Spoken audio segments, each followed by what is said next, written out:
Smash Bros has become the #1 best-selling game in the market, destroying tons of sales and even surpassed Street Fighter 2, which used to be the best-selling game in history.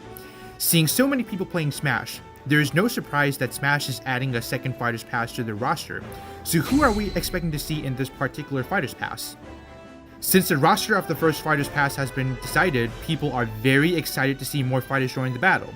Fighters from the first pass has been amazingly decided with Joker, Hero, Banjo-Kazooie, Terry, and, Byleth.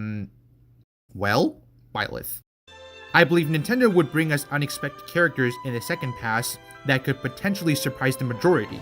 I know that everyone is talking about this topic in the community, and character leaks in Smash is pretty much endless. So in today's video, I want to share with you guys about my thoughts of possible newcomers, my top 5 characters on the list.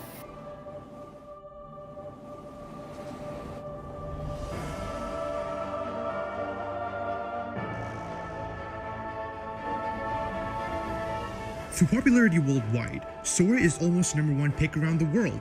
I can see how much love people have for Kingdom Hearts. I'm a huge Kingdom Hearts fan, and I'm just as enthusiastic as you guys. Sakurai mentioned that picking a character that is fun to play with is more important than if the character is recognizable. But in this case, Sora is recognizable and also fun to play with. I'm sure that fans will be extremely hyped if they saw Sora in Smash because that's just the reality of players' expectations. I think Sora is a very big possibility since we have Cloud and Hero appeared in Smash as representative for Square Enix. It's no surprise if Nintendo wants to add another character from a different series.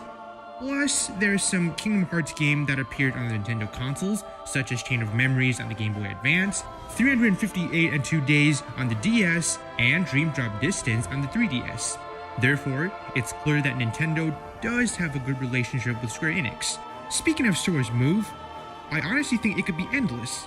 For his final Smash, Sora could use any special moves like pulling out Donald, Goofy, or any other Disney characters for support while using special skills.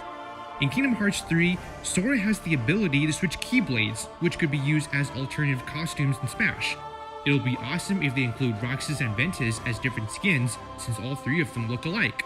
For spirits, there could be a variety of picks like King Mickey, Riku, Aqua, or even Xehanort and the entire Organization 13.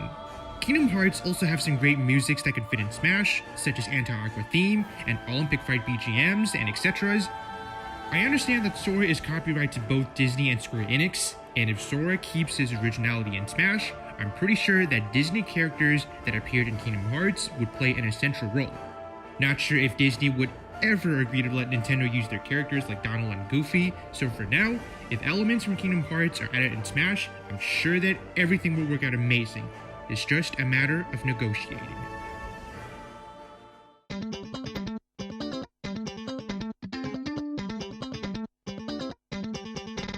There are so many hero protagonists in the game like Samus and Donkey Kong, but to balance the hero to villains ratio, popular villains such as Ridley and King K. Rool were added in Ultimate. So who are we missing? Do we need more villains? Well, I'm gonna introduce the #1 assassin, which is Travis, it's kill or be killed.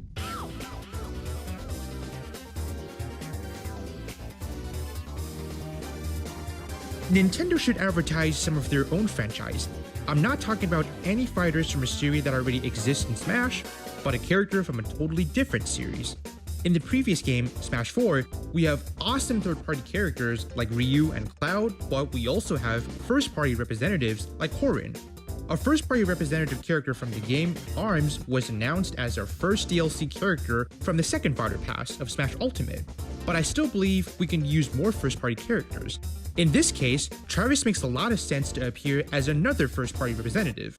His new game, No More Heroes 3, launching 2020, gives Travis a whole lot of opportunities for Nintendo to consider him in Smash. Evidence from the history has strongly proven that Travis is an iconic Nintendo character. If you guys notice about an interesting fact, the producer of No More Heroes, Suda51, posted a picture with Sakurai on his Instagram. This could indicate that Travis is a possibility, judging by their friendships. Also, Suda51 teased a lot about Travis when people asked about Travis in Smash. Just like in one of his previous interviews, he describes Travis' final smash, as well as not letting Sakurai run away this time. When the No More Heroes series was first introduced on the Wii in 2007, Travis' unique characteristic and personality gave so many impressions for Nintendo fans since the style of the game is very unlike any Nintendo games, and I'm serious. The language of the game is bold in an entertaining way. For example, when you save the game, you will see Travis using the toilet. This outstanding M-rated game revolutionized Nintendo fans' perspective, providing so many humorous moments that pretty much no other Nintendo games could even offer or match. Other elements in the game, like past assassins and even the new aliens that are introduced in the newest trailer, would be a perfect fit if they appear as spirits.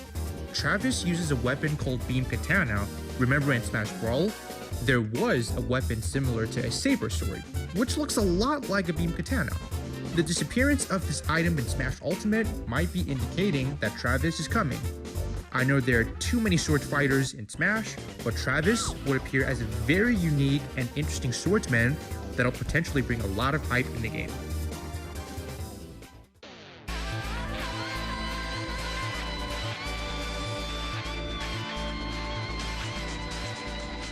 Tekken has been around the fighting game community for more than a decade. The earliest version was introduced in the arcades of 1994.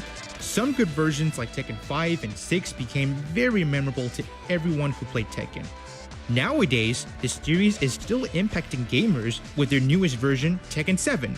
If Sakurai wants to add more third-party characters to the roster, adding a Bandai Namco character would be a wise choice. Out of all the third-party franchises in Smash, Bandai Namco only has Pac-Man to represent them. So if you are not familiar with Tekken, it's a pretty realistic fighting game that the fighters in the game move like a human in real life. So the movesets of Tekken characters in general doesn't fit Smash. It requires more buttons than just the A and B button for Smash. There are 8 buttons to command the fighters to fight in Tekken. It will be difficult to transcend the movesets to keep the originality of the character in a Smash. However, I still believe that one of the most popular series in Bandai Namco has better chances of joining Smash. In Smash 4, they even had a Heihachi Mii costume as an unexpected title. Could this mean Heihachi is joining the fight? Well, some examples in Smash 4, Inkling, King K. Rool, and Isabelle also appeared as a Mii costume, and they became an actual fighter in Smash Ultimate. Instead of choosing Heihachi as a DLC, there are other various interesting Tekken characters to pick from. I believe if there's a character representing the series, it has to be the most iconic character from that series. In this case, I want to talk about Jin Kazama, the iconic character of Tekken.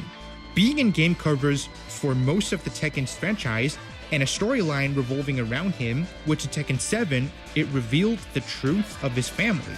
Oops, don't want to spoil much, you should play the game yourself to experience it. He basically participated in all the Tekken series that has ever been released, and through looking at the ending of Tekken 7, he is the potential protagonist for Tekken 8 if they ever plan to release it. The way he fights is very powerful, so he could be OP in Smash with his godlike fist. He can transform in a Devil Gene just like how Joker and Arsene works, or Devil Gene could simply be his final smash. As for spirits, other popular Tekken characters could also appear, such as Lei Wulong, Lars Alexanderson, and my girl Zafina. Plus, Tekken fighting BGMs are fantastic. My personal favorite are the music tracks of Tekken Resurrection from Tekken 5. They're absolutely incredible.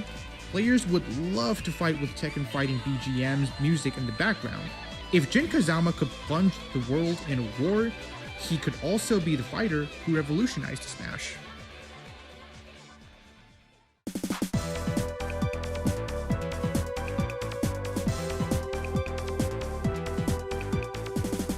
Smash needs more female characters. I know we got Byleth, but the female is technically considered as an alternative costume.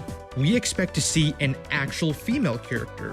I would absolutely pick Morrigan if Sakurai is hosting another ballot for voting characters just like Smash 4. The reason I have so much love for Morrigan is because, as many others did, I also grew up with Darkstalkers series. To tell you guys the truth, it's the first fighting game I've ever played on the PlayStation Portable. When I first played the game, I remember I fell in love with Morrigan like it was yesterday, because she's such an iconic fighter that pretty much became a goddess in every retro gamer's heart. Even today, she's still recognizable. If I'm personally picking a fighter to join Smash, Morrigan is my #1 choice on the list. If people ask me who do you wish to join Smash the most, hands down, my answer will be Morrigan without a single doubt. I also had a dream about seeing a Morrigan trailer announcement where Simon and Richter are fighting Morrigan since she's a succubus, which technically is considered a vampire. If you are familiar with Morrigan, take a look at her moveset and compare with Smash. I feel she's a perfect fighter to join. She could use her iconic moves such as Soul Fist for neutral, Shadow Blade for up special, divide herself into two for a final smash, and she could even fire devastating missiles using her original command from Darkstalkers, just like how Ryu, Ken, and Terry's commands work in Smash. Her alternative costume could be the outfits that appeared from different series, and she could also have a human-dressed costume. Most importantly, the music in Darkstalkers is fantastic. My personal favorite would be the OSTs from Darkstalkers Night Warriors Revenge. They are absolutely incredible. Other Darkstalkers fighters could appear as spirits with their own theme music. Oh, I believe I forgot to mention that Morrigan is my all-time favorite character in any Darkstalkers game. Even in the Marvel vs. Capcom series, Morrigan is my favorite character too, even she is not a high-tier character. Overall, I would love to see Morrigan in Smash. But if you guys watch the broadcast of Terry, Sakurai himself mentioned that Super Smash Bros. Is for good boys and girls from many different ages. That's why Mai Shiranui is not in the game. So my only concern is hoping that Morrigan is not too sexy for Smash. Darkstalkers is an extremely popular series under Capcom, and Capcom also had Street Fighters, which is another cool game, and they even have some spectacular action games like Monster Hunter. Well, with that being said,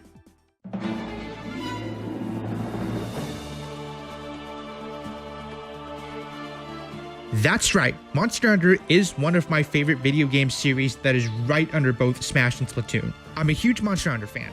Playing the game for more than 10 years, I'm deeply tied into the series. Monster Hunter is seriously the legendary existence. Although the first, second, and third generation of Monster Hunter were on the PlayStation, but starting from 4, it starts appearing on the Nintendo 3DS. Crossed and Double Cross are also phenomenal series on the 3DS that even got a port to the Nintendo Switch, which shows how amazing and successful the game is. Monster Hunter games are really wild and open, just like Breath of the Wild. The movement and actions of both monsters and hunters are absolutely gorgeous. Everything in the game is extremely well designed, especially each weapon and armor. They're very detailed, just like the Smash amiibos. Hunters could just be played like the way Byleth works with different weapons, since the directional move could be different weapons. Imagine if Byleth is replaced with Monster Hunter, would have definitely been a perfect fighter to end the first fighter pass. I can see Monster Hunter being a very unique fighter by controlling all 14 weapons. He can use sword and shield for dealing combo neutral attacks, dash by using dual blade, bow for forward tilt, longsword for up tilt, axe for down tilt, switch axe for forward smash, great sword for up smash, and hammer for down smash. It could also include some unique elements like using Hunting Horn as neutral special to increase extra boost or power, using Lance for side special, as well as light and heavy bowgun for recovery depending on how long hold or press the button, or even use Gun Lance to stun you on the ground by grabbing, and use Insect Glaive for jumping if he feels like it. His alternative costume could essentially be any armor combined together that will absolutely satisfy the player's expectation. We have the monster Rathalos as the boss in the game, so it makes a lot of sense to claim we are missing the hunter. Having a Monster Hunter Mii costume again in Ultimate is honestly not good enough. Knowing that Byleth is an avatar, Monster Hunter would be even more of a perfect fit in the game as male and female hunters to replace Byleth. And most fighting theme music from Monster Hunter is excellent. As for spirits, it could essentially be any iconic boss monsters. I think adding more DLC bosses to expand World of Light is a great idea and opportunity to include all the DLCs in the story to form a completely new story. So, it's a matter of fact, if Nintendo decides to have Monster Hunter as an actual fighter, we will just have to pray that it'll happen in the future.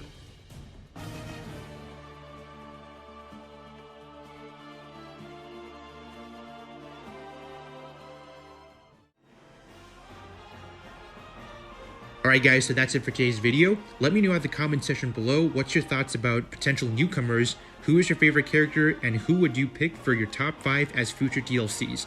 If you liked the video, make sure to smash the like button and leave a comment down below, and subscribe to the channel if you guys want to see more interesting content in the future.